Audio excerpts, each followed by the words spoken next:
मेरा जब मुझे पूछा गया, एक तो सबसे पहले तो कोकोनट थिएटर जिन्होंने ये चाय वाय और रंगमंच की एक मुहिम शुरू की है, उसको मैं बहुत ही धन्यवाद देता हूँ, बहुत ही आभारी हूँ उनका कि ये गुफ्तगू करने का मौका मुझे मिला। और मैं मान लेता हूँ कि उनकी भी ये इच्छा है कि मैं हिंदी में ये सेशन मेरा कंडक्ट करूँ। तो हालांकि मुझे बात करनी है थिएटर की, और जब उन्होंने मुझे कहा कि आप कोई एक विषय पे बात करें, तो मैंने सोचा कि ये जो हमने पॉज ले लिया है इतना बड़ा, पूरी मानव जाति अब एक अल्प विराम में फंसी हुई है। हम सब अपने अपने घरों में कैद हैं, और बाहर एक ऐसा हमारा दुश्मन है जिसके बारे में हम ज़्यादा बहुत कुछ नहीं जानते, लेकिन जानने लगे हैं और उससे लड़ने की ताकत जुटाने लगे हैं। लेकिन फिर भी पहली बार ऐसा हो रहा है कि we all are in a state of limbo. तो क्यों ना इस वक्त ये एक अपॉर्चुनिटी है कि हम ज़रा पीछे मुड़ के देखें, आगे क्या आने वाला है वो देखें, और थोड़ा अंदर भी झांकें थिएटर के बारे में। और जहाँ तक मेरा hi Paritosh, nice to see you too, जहाँ तक मेरा सवाल है, मैं मुंबई का थिएटर प्रैक्टिशनर रहा हूँ। मैंने गुजराती में बहुत काम किया है। मैंने गुजराती में काम करते करते उस गुजराती थिएटर में काम करने वालों के साथ साथ नमस्कार बाला साहेब, तो उन रंगकर्मियों के साथ साथ मैंने एक आध दो मराठी नाटक भी किए हैं, लेकिन बहुत ही ट्रेम्बलिंगली, क्योंकि मराठी, मैं अपने आप को बहुत ही अच्छी मराठी बोलता हूँ ऐसे मान लेता हूँ, लेकिन जब स्टेज पे बोलने की बात आती है तो मुझे विश्वास है कि अगर लालन सारंग जी और कमलाकर सारंग जी और दूसरे मेरे मराठी सहकलाकार उस नाटक में मेरे साथ न होते तो शायद मैं वो नाटक कर ना पाता। उन्होंने ही मुझे वो प्रोत्साहित किया, बढ़ावा दिया। तो एक दो मराठी नाटक किए हैं, और सन 2000 से मैं अंग्रेज़ी थिएटर भी कर रहा हूँ जो बम्बई में हो रहा है। तो मैं बम्बई के थिएटर की बात करना चाहता हूँ, गुजराती थिएटर की बात करना चाहता हूँ, और शायद ये बातें जो है वो अंग्रेज़ी थिएटर के लिए भी उतनी ही लागू हो सकती है। तो आप में से कई लोग जो मुझे सिर्फ एक फिल्म या टेलीविज़न एक्टर की हैसियत से जानते हैं, उनको शायद ये पता नहीं है, इसलिए कह दूं कि मैं 1976 से, फ्रॉम 1976 मैं प्रोफेशनल गुजराती थिएटर पे कार्यरत हूँ। व्यावसायिक गुजराती रंगभूमि एक बहुत ही बड़ी रोबस्ट रंगभूमि है मुंबई में, और हमारे हिंदी भाषी जो कलाकार होते हैं, इवन फिल्म और टेलीविज़न के, वो एक बहुत ही मीठी ईर्ष्या करते हैं कि भाई गुजराती थिएटर तो बहुत ही मतलब it's a rich theatre. Hello Amit Datta Narwade, hi. तो ये जो रिच थिएटर की भावना है, ये इसलिए है कि गुजराती थिएटर प्रैक्टिशनर्स, चाहे वो एक्टर हों या पाश्चात्य भूमि में रंगकर्मी हों, या तो सेट्स और लाइट्स और कॉस्ट्यूम्स डिज़ाइन करते हों, तो ये सारे लोग गुजराती रंगभूमि में से इतना कमा लेते थे या कमा लेते हैं, जो मुंबई में एक कलाकार को अगर उसका खुद का घर हो तो उसका जीवन निर्वाह आसानी से करने में मदद करता हो सकती थी, सिर्फ रंगभूमि। हाय जयती, okay, so Jayati is here to listen very carefully to what I am saying and then take my class if I say something that is wrong. I can hear her laughing. So Gujarati रंगभूमि एक ऐसी रंगभूमि थी जो पिछले, मतलब 1979 में हमने गुजराती रंगभूमि के 125 वर्ष पूरे किए हैं। 1979 में मतलब आप सोचिए, उसमें ज़्यादा 40 साल ऐड कर लीजिए, तो 165 साल से गुजराती थिएटर इंडिया में हो रहा है, 165 साल से। और उसमें भी ऐसी रिच लेवल पे गुजराती थिएटर पहुंचा था 1900 से लेके 1910, 20, 30 तक, कि जो प्री इंडिपेंडेंस थिएटर था, लेकिन जिसे हम जूनी रंगभूमि कहते हैं, ओल्ड रंगभूमि। और उसमें जैसे कि वेस्ट एंड में हुआ करता है, वैसे एक मंडली थी नाटक वालों की, एक रेपर्टरी थी। तो वो रेपर्टरी का अपना खुद का एक थिएटर था, और वो उसी थिएटर में अपने सारे नाटक का मंचन किया करते थे। तो उनके सेट्स भी वहाँ बनते थे, उनके लोग भी वहाँ रहते थे, और वहाँ पर शो पैसा देने की सिस्टम नहीं थी। कोई सेल्फ एम्प्लॉयड प्रोफेशनल अपने आप को मानता नहीं था, सब पेड सैलरीड स्टार्स थे। तो वो हॉलीवुड की जो कुछ जो ट्रेडिशंस हैं कि स्टार सिस्टम और स्टूडियो का होना, और फिर उन स्टार्स को बांध लेना कॉन्ट्रैक्ट में, तो वैसे कोई कॉन्ट्रैक्ट्स तो शायद नहीं हुआ करते थे, लेकिन ये जो मंडली चलाते थे, वो जो निर्माता थे, वो अभिनेताओं को सैलरी देते थे, और हर रोज़ खेल होता था। तो वो ब्रॉडवे की तरह या वेस्ट एंड की तरह ही हुआ करता था, और बहुत ही रिच। ऐसे अगर मैं आपसे कहूँ कि 1913 में मणिलाल पागल नाम का एक सिर्फ प्लेराइट था, ओके, एक प्लेराइट था जिसके पास बैंक में उस वक्त बैलेंस था 65,000 रुपया, and I am talking 1910। Just imagine a man who writes Gujarati plays, musicals, वो उसके गीत भी लिखता था, उनका तखल्लुस था पागल, मणिलाल पागल।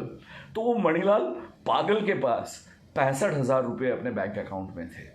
तो आप ये अंदाज़ा लगा सकते हैं कि कितना भव्य भूतकाल था हमारा। लेकिन जैसे हर भव्य भूतकाल का होता है, उनका वर्तमान बड़ा ही दरिद्र हो जाता है। तो अराउंड 1945 जब हमारी स्वतंत्रता की मूवमेंट बहुत ही तेज़ थी, तब एक नया विचार, नई उम्मीद लेकर नए लोग आए, कि जिन लोगों ने, माफ़ कीजिएगा मैंने मेरा फ़ोन साइलेंट नहीं किया, जो मुझे कर देना चाहिए, ओके, हाँ। तो मैं 1940-45 की बात कर रहा हूँ, कि जब नए लोग आए और उन्होंने नए सिरे से लिखना शुरू किया, नई बातों को ले आए।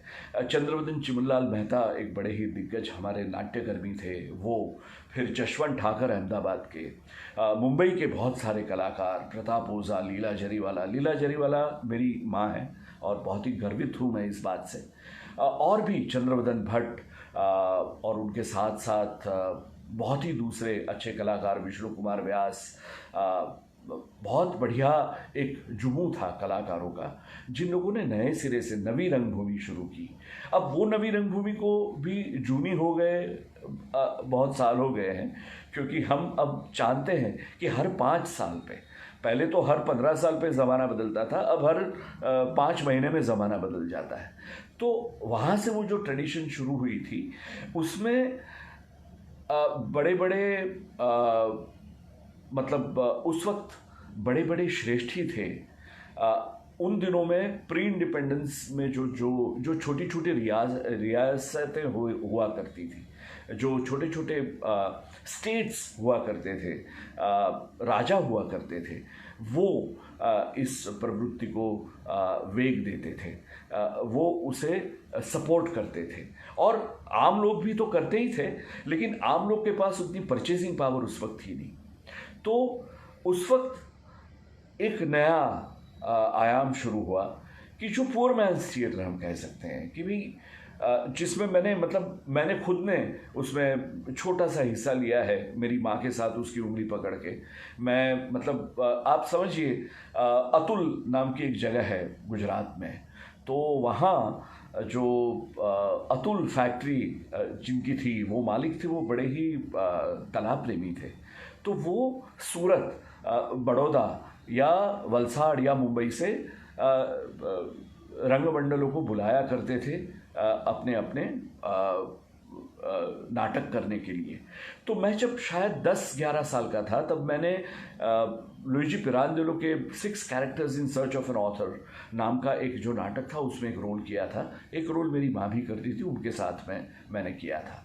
तो मुझे याद है कि वो नई रंगभूमि थी जहाँ लोग मिलते थे, एमेटर थिएटर प्रवृत्ति करते थे। अच्छा, वो सेट्स भी लगाते थे, वो पोस्टर चिपकाने शहर की गलियों में घूमते भी थे रात को 2 बजे, और वो टिकट भी बेचते थे। फिर वो अपना मेकअप खुद करते थे, अपने कपड़े अपने आप ऑर्गेनाइज करते थे, कॉस्ट्यूम। और सेटिंग्स में जो एक बड़े 2 लोगों के नाम हमारे गुजराती थिएटर वर्ल्ड में जो लेजेंड हो चुके हैं, वो छेल परेश, या उनके पहले नारायण मिस्त्री, या उनके साथ साथ हमारे दूसरे बहुत सज्ज मनसुख जोशी INT के, गौतम जोशी, ये सारे जो जिन उनका कसब था बैकस्टेज का, स्टेज के lighting design, sound design, stage के सेट्स, कॉस्ट्यूम्स, ये सारा वो करते थे। तो विजय कापड़िया एक दूसरा नाम है जो मुझे बहुत ही, I remember him very fondly. Brilliant sets he used to make and execute. जैसे तापस सेन हुआ करते थे बंगाल में, जिनको भी हमने एक बार हमारे कांति मड़िया साहब जो बहुत ही बड़े दिग्दर्शक थे, बहुत ही सफल और निष्फल दोनों, उन्होंने तापसदा को कई बार गुजराती थिएटर में न्योता दिया है। तो ये गुजराती थिएटर चलता था बॉक्स ऑफिस पे। बॉक्स ऑफिस पे लोग आके पैसा देते थे और नाटक देखते थे। लेकिन अराउंड 1975 और मे बी 1980 एक नया दौर शुरू हुआ हमारे वहाँ, और वो था सोल्ड आउट शोज। अब ये सोल्ड आउट शोज एक आर्थिक व्यवस्था है। It's an economic tool. It has nothing to do with art or theater. It is about buying wholesale and buying at a discount. क्या होने लगा कि बहुत सारे निर्माताओं को मुंबई में नाटक करना था, और जहाँ नाटक का मंचन हो सके ऐसे हमारे ऑडिटोरिया, हमारे थिएटर्स थे बहुत ही कम, 10-11, और उसमें से भी जो म्यूनिसिपल थिएटर्स हैं उसमें, तो हम जिस स्टेट में रह रहे हैं उस महाराष्ट्र स्टेट की जो ऑफिशियल लैंग्वेज है मराठी, उस मराठी थिएटर प्रैक्टिशनर्स के लिए उनको उधर प्रेफरेंस मिलता था, और उनकी जो बची कुची डेट्स थी वो एक गुजराती निर्माता को मिलती थी। अब मसलन ये बात ये हुई कि आपके जो पब्लिक शोज़ हैं वो सिर्फ सैटरडे संडे या संडे पर ही सीमित होने लगे।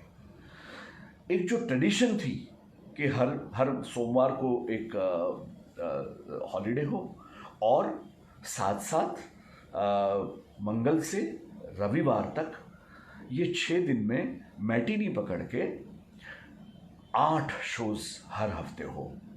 तो आप सोचिए कि कितना अच्छा पड़ता है जो कलाकार, रंगकर्मी उसमें जुटे हुए उनको। लेकिन वो धीरे धीरे सिकुड़ने लगा।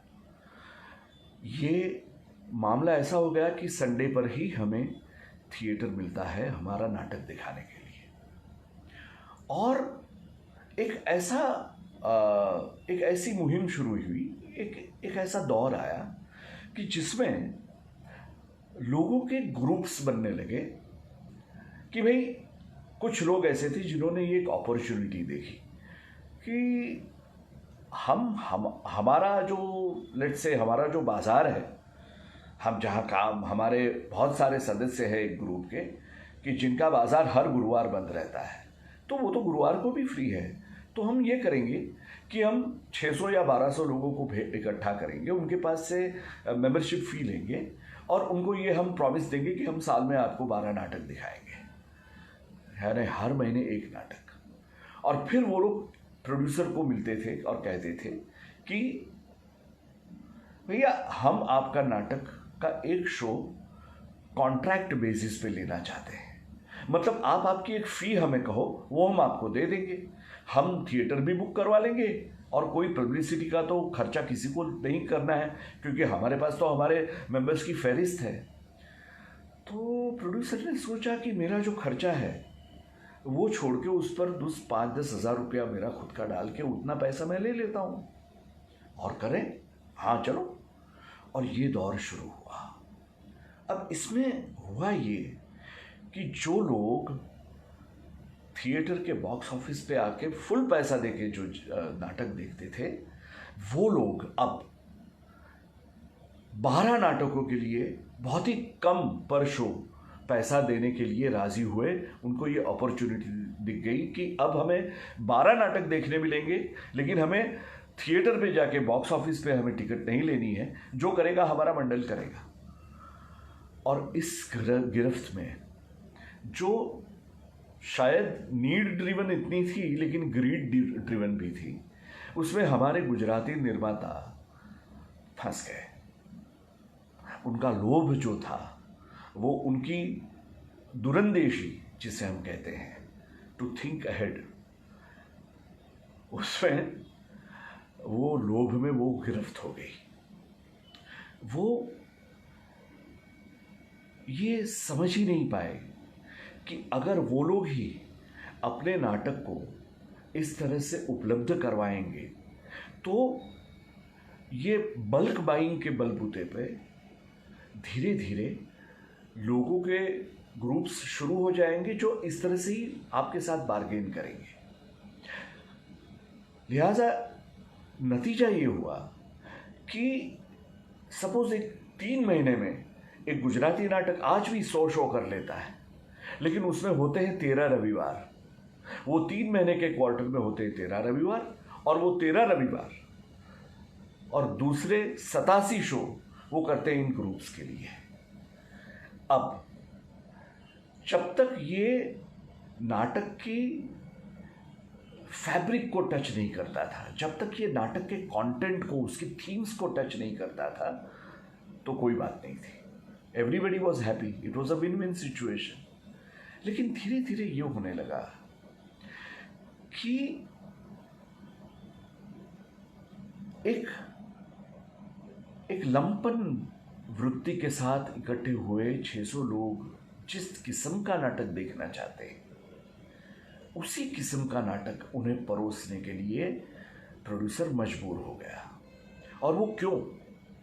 मैं एक नाटक ऐसा करता हूं कि जिसमें, मतलब suppose I am doing Shakespeare, तो अगर मैं शेक्सपियर करूं, अगर मैं मैकबेथ या हैमलेट करूं उनके लिए, तो वो जो ट्रेजेडी है वो उसको मैं एक वफादारी के साथ अगर करना चाहूं, तो उसके सामने उसी ग्रुप के पास एक चॉइस है, एक हल्की फुल्की फैमिली कॉमेडी अपने मेंबर्स को दिखाने की, तो वो वहाँ चले जाएंगे।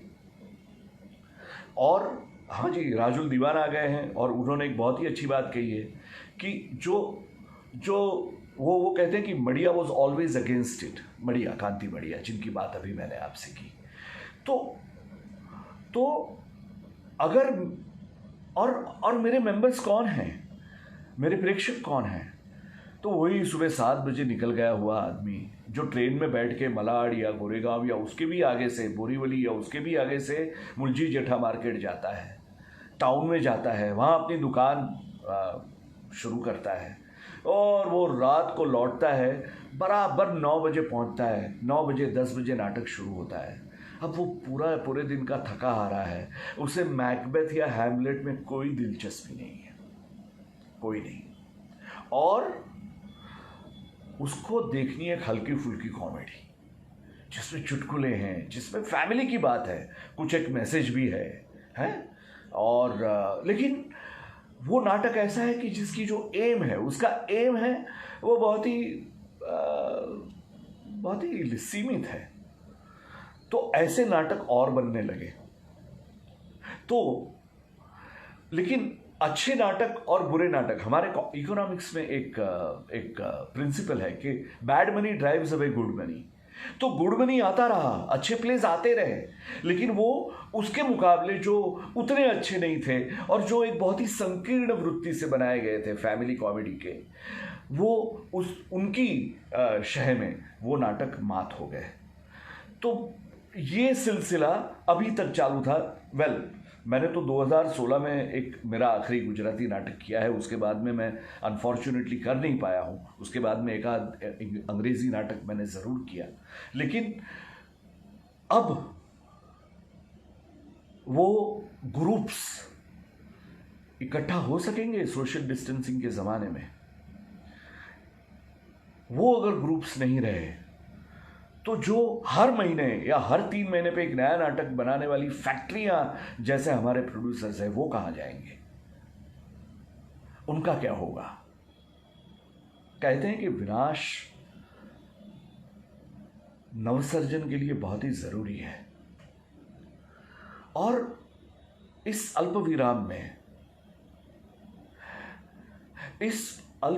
में मैं ये मानता हूं कि हमारे गुजराती थिएटर के जो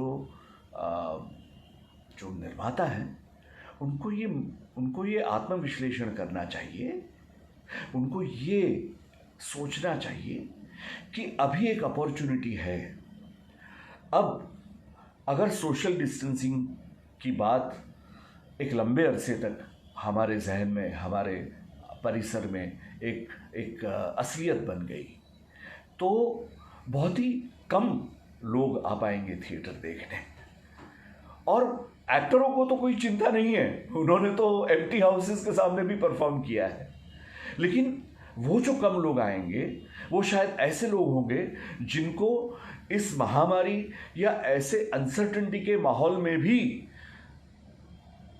एक डिटर्मिनेशन के साथ जाके थिएटर का अनुभव करना है। क्योंकि थिएटर की जो सर्ग शक्ति है, उसकी जो इट्स अ हॉट मीडियम, उसका जो एक मैजिक है, वो कोई किसी भी थिएटर को आप उसका वीडियो बना के दिखाओ, वो नहीं मिलेगा।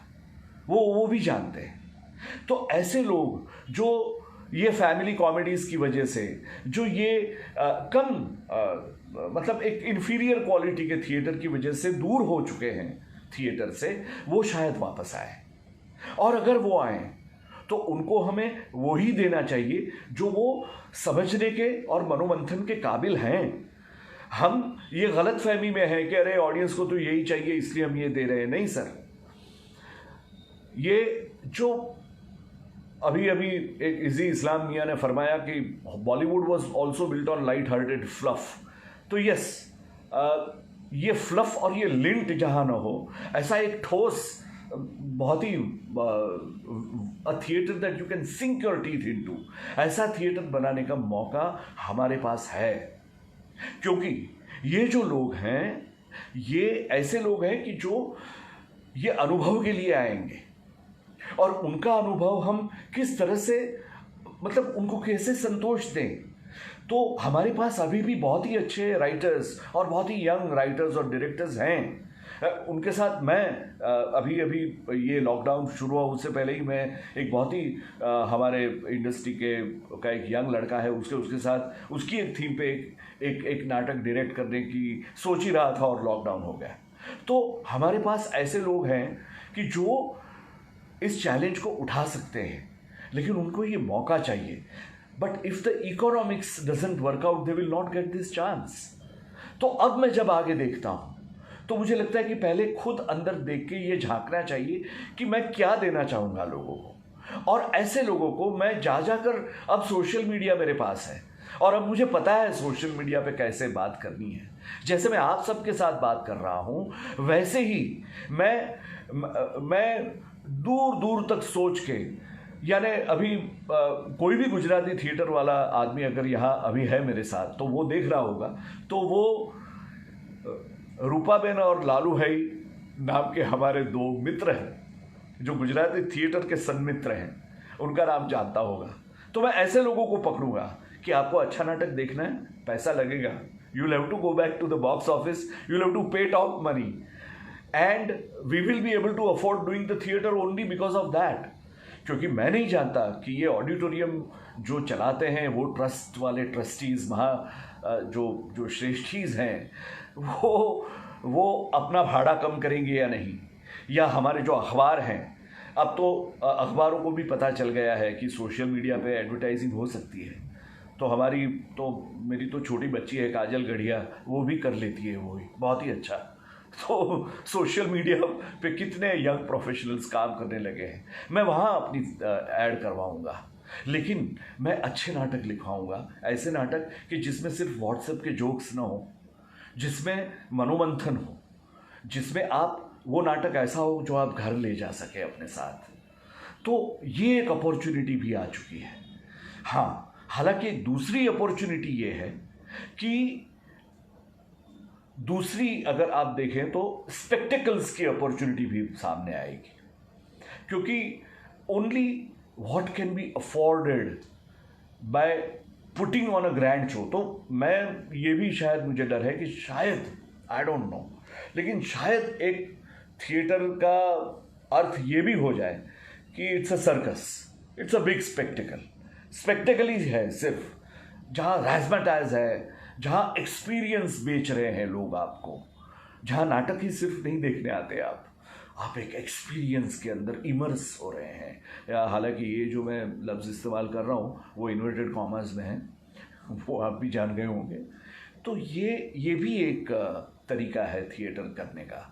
अभी मेरे बहुत ही अजीम मेरा बहुत ही अच्छा दोस्त है विक्रम कापड़िया, उसके फेसबुक के वॉल पे उसने बर्लिन एंसेम्बल के थिएटर की एक तस्वीर रखी है, जिसमें 700 सीटों में से उन्होंने उखाड़ फेंकी है 500 सीट, और सिर्फ 200 सीट के लिए वो पूरा थिएटर चल रहा है। लेकिन वहाँ जर्मनी में बात ये है कि जर्मनी में स्टेट फंडिंग बहुत मिलता है। हमारे गुजराती थिएटर की हाथ पकड़ने वाला कोई नगर श्रेष्ठी या कोई राज्याश्रय हमारे पास उपलब्ध नहीं है। So I am sure that Berlin में ये मुमकिन है कि सिर्फ 200 लोग देखने आए फिर भी उनका नाटक चलता रहे, उनके रंगकर्मियों की जेब में पैसा जाता रहे और उनके टेबल्स पे खाना परोसा जाता रहे। लेकिन अगर हमें सरवाइव करना है, खास करके गुजराती थिएटर को, मराठी थिएटर को अगर सरवाइव करना है, तो ये 650, 800, 1200 ये कैपेसिटी वाले ऑडिटोरिया में भी अगर आपको बहुत कम लोगों के साथ काम करना शुरू करना पड़े, तो ऐसे ही लोग आएंगे। और मैं तो मानता हूँ कि government must allow the producers to charge without entertainment tax, to charge really top of the line prices, so that people who like good theater, who love good theater enough to pay for it, are also aware of the fact that they are the ones, वो लोग हैं कि जो इस theatre की quality को भी उठाएंगे। सिर्फ थिएटर को रिवाइव करने की जिम्मेदारी ही हमारी नहीं है, उस रिवाइव किए गए थिएटर की क्वालिटी को भी ऊपर करना वो आई थिंक हमारा कर्तव्य भी है। तो ये सारे बहुत ही विचार मेरे मन में घूम रहे हैं अब तक, और मैं मानता हूँ कि हाँ, दीपिका जी आ गई हैं। Hi Deepika. Yes, theatre always needs a patron, she says, either a king or a state or wealthy people. Well, yes, but wealthy and erudite people, I think, are our only saviors. I don't think state is interested and we have no kings. And just imagine, मैंने अभी German ensemble की बात की, तो German ensemble theatre, मतलब जो Germany की बात मैं कर रहा हूँ, वो कौन सा जर्मनी है?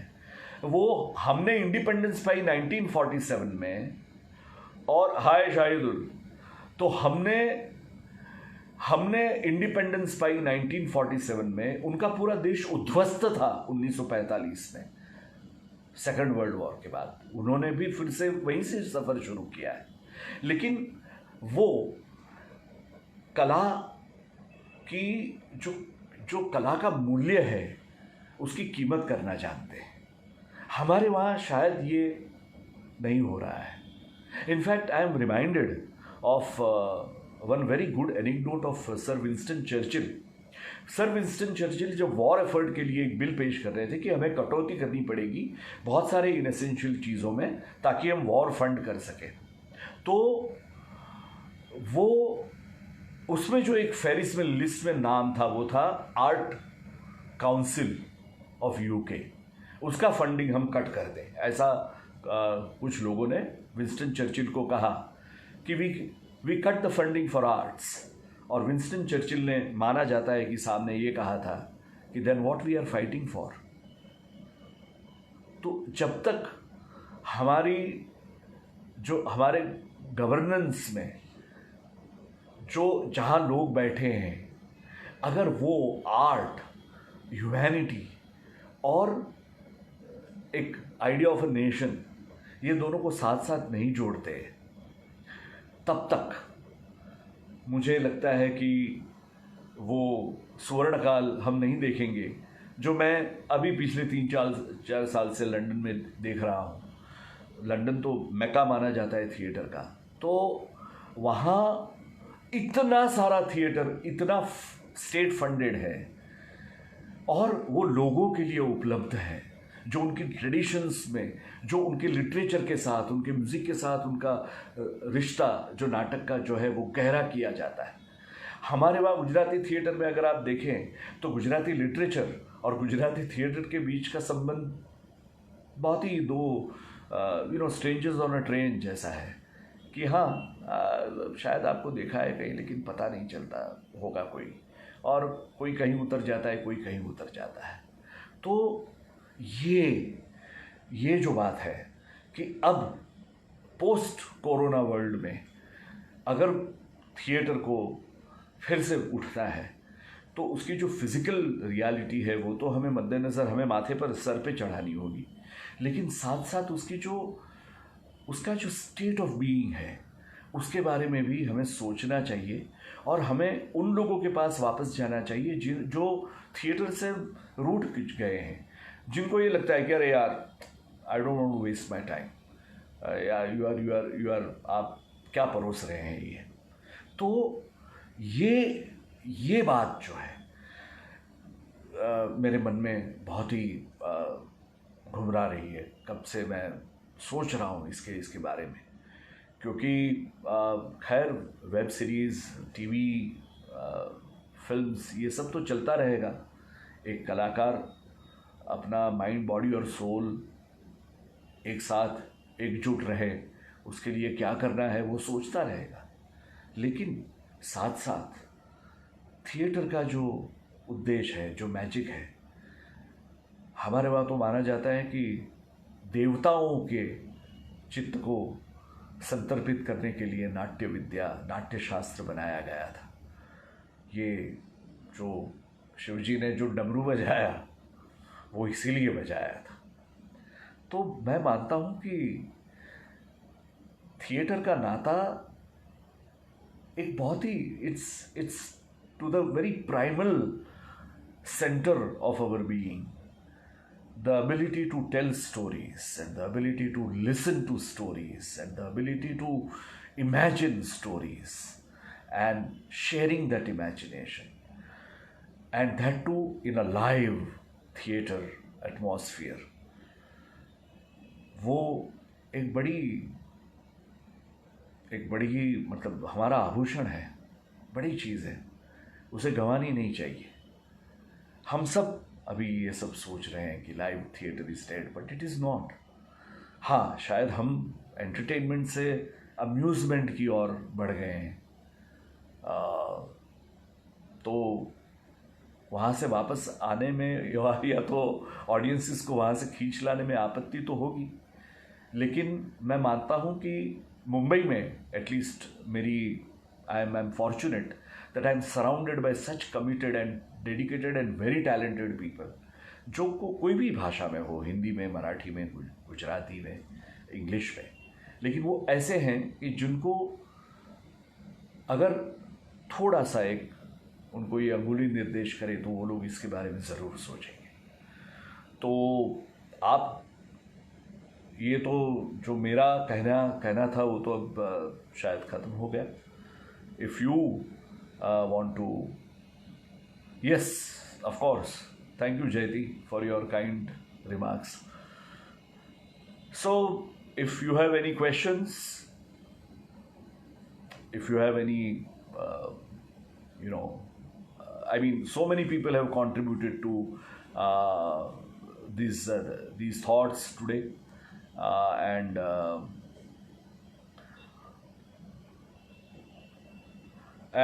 Dolly ji tells me that all India में थिएटर का कोई हाथ पकड़ने वाला नहीं है दर्शन जी. She is reflecting the despair that many of us feel. But Dolly जी, गिर के वापस उठने की तो हमें आदत सी हो गई है. तो मैं नहीं मानता कि, मतलब मैं फिर भी आशावान हूँ. I am an optimist, I am a romanticist at heart, can't help that. So मैं तो यही सोचूंगा कि वो सुबह अभी ही आएगी, कभी तो नहीं, अभी बस थोड़ी देर में. और मैं मानता हूँ कि एक हाथ हमें पकड़ के खड़ा करे, ये शायद मुमकिन न हो. कई हाथों से हमें छोटे छोटे सहारे ढूंढने पड़ेंगे. और थिएटर को एक एलिटिस्ट प्रवृत्ति न बनाकर उसे एक आवाम के लिए, एक फॉर द पॉपुलेंस एक हमें बनाना चाहिए. Theatre is not under the glittering chandeliers with a wine glass in your hand in interval and soft russet, rustling of silks and tinkling of diamonds. I think theater is much more rugged. It has to go towards the people, and it has to catch them by the scruff of their neck and make them see what is right and what is wrong around them. That is what theater is. If it stops doing it for a very long time, it becomes irrelevant. And then it may die a very unsung, anonymous death. But what I feel is, ये एक बड़े ही अच्छे एक मोड़ पे हम आ गए हैं. यहाँ से हम बियाबां की ओर भी जा सकते हैं और यहाँ से हम हरियाली की ओर भी जा सकते हैं. we can go to the river or we can go to the desert. और ये मौका है कि जब छोटे छोटे स्पेसिस में छोटे बहुत ही कम लोगों के साथ भी ऐसी कहानियाँ भी हम प्रस्तुत कर सकते हैं जिसका एक डायरेक्ट कनेक्शन है हमारी आज के रियलिटी के साथ. हमारे इतने रिच लिटरेचर को तो हम सोर्स बनाए ही, लेकिन वो पास्ट की बात है. 20 साल या 25 साल बाद जो अच्छा लिटरेचर माना जाएगा वो करने की तो घड़ी आज की घड़ी है. तो वो हमें करना चाहिए. और मैं मानता हूँ कि कलाकार के पर सरकार की नज़र पड़े उससे पहले जिनका कला के साथ सरोकार है वैसे लोगों की नज़र पड़े. वो समझें कलाकार का महत्व और उसे प्रोत्साहित करें. तो मैं अब विदा लूँगा आपसे. I have reached the end of my time, but I am very thankful to Coconut Theatre for this opportunity to share my thoughts with you. Tomorrow we are having Raman Kumar ji and Sonal Mansingh ji at for the same Rangmanch, and let me just refresh my memory. It's at 5 p.m. Raman Kumar ji and 6 p.m. Dr. Neelam Mansingh ji. वो भी मेरी ही तरह आप सबके साथ सन्मुख होगी. और मुझे सुनने के लिए बहुत बहुत धन्यवाद. एक बार फिर से शुक्रिया. And thank you for giving me the opportunity, coconut theatre. And thank you all my friends who are here. सबका नाम मैं ले नहीं पाया, लेकिन मैंने देखा तो मैं बहुत ही शुक्रगुजार हूँ। और हम जल्द मिलेंगे, और शायद ये स्क्रीन पे नहीं, हम स्टेज पे मिलेंगे, और आप ऑडियंस में और मैं स्टेज पे ऐसे मिलेंगे। वही मिलना अच्छा है। चलिए, बाय।